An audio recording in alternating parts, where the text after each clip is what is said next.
Let's talk about, well, freedom of speech. Ben Jones is a Director of Case Operations and Outreach at the Free Speech Union, I must declare, of which I'm a member and involved in some tenuous way in the organisation. Ben, I wanted to talk to you about Labour making this extraordinary announcement, just a sort of ministerial communique over the weekend, saying that they are abandoning plans for a new law due to come into force, I believe, this week to help protect free speech on campuses. Tell us what's happened. It's shocking. So we had campaigned for a number of years at the Free Speech Union for the Higher Education Freedom of Speech Act. This is in response to the deluge of cancel culture that we've all seen at university campuses. We've dealt with more than 500 cases connected with universities in just 4 years. There's a huge problem. It's a huge problem that goes far beyond the headline cases, Kathleen Stock, Selena Todd, and so on. So it was a great victory for freedom of speech, great victory for academic freedom. Really important whether you're in universities or not, because what happens in universities tends to trickle out to the rest of society.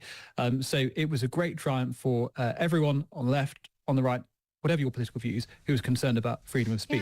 Yeah. And it has more or less been swept away at the stroke of a ministerial pen in a statement. And it wasn't something that had been announced. This had gone through Parliament, it had gone through the House of Commons, gone through the House of Lords. It had, received royal assent. This was going to go ahead.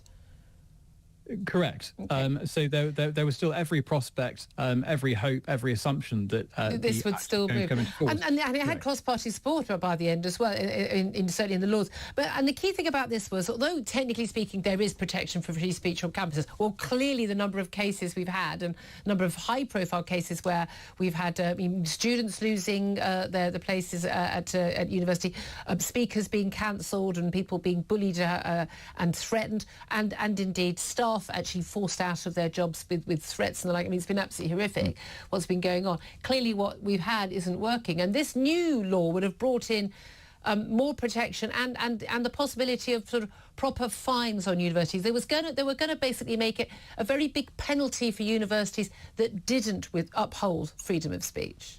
That's exactly right. There would have been a complaint scheme. So if you were a visiting speaker or an academic or a student, you could make a complaint if your free speech rights were infringed. Yeah. And universities and student unions would have been required to actively promote freedom of speech. So this is something that would have ushered in a much, much needed cultural change across the higher education sector.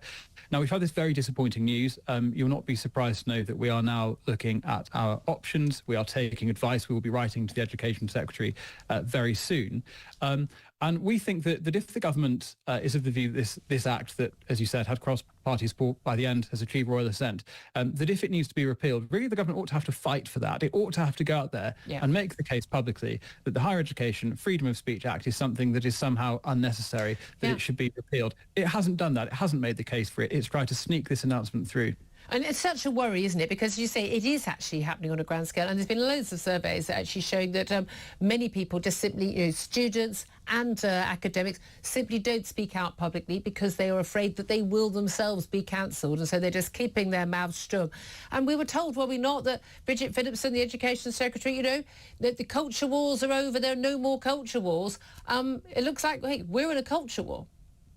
I think one of the frustrations I've had about the press coverage has been that it's been described as the Tories' law to protect freedom of speech at universities. If I had £1 for every time I'd spoken to somebody who contacted the Free Speech Union for help and said, I've always been on the left, I don't agree with anything that your boss Toby Young has ever written, but I really need your help. It's a cross-party issue. Freedom of speech is fundamental to our society. And I'm afraid if this is the first thing that the new government has done with respect to freedom of speech, we really do have to worry about what they're going to do next. And we have some idea of this already. Yeah, absolutely. I mean, it's a massive, massive concern. And again, if they're saying there isn't a problem with freedom of speech on campus, well, then the new law isn't a problem, is it? Because well, if it isn't a problem and it was going into place anyway, nothing would change and the universities would act. But again, I first became aware of this really over, the trans issue and women who were simply saying, we're called gender critical feminists, women just stating biological fact, no hate, nothing, being told that they couldn't possibly be even allowed to give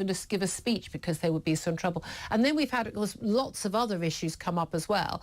But also, we've had the issue of, the pro-Palestine marches views, and concerns about anti-Semitism on campus as well. Now, there's a very thin line between the right of people to give their views and speak freely and have that robust debate, which would have happened when I was at university way back when, as opposed to stopping people from actually physically intimidating people into not speaking up and not having a say at all.